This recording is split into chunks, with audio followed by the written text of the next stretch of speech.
Well, I'm on the Cedar today, doing a little scouting in my study area where I've been coming for about 10 years now. And it's flooded.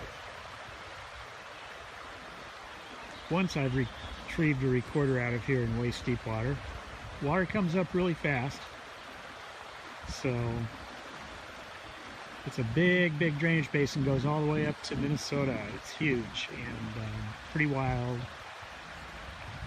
Pretty darn squatchy all the way along its course.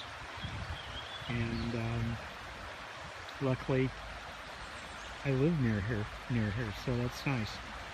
But my experience at this area, as I said, I've done 10 years or so of research here, a lot of audio recording.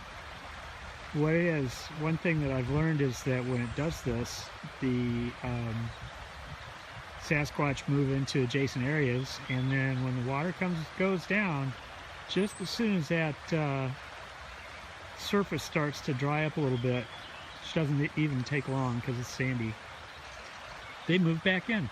They're back.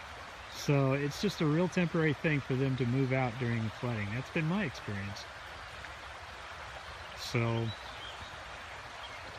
that's my story, and I'm sticking to it. And thanks for joining me. Talk to you later.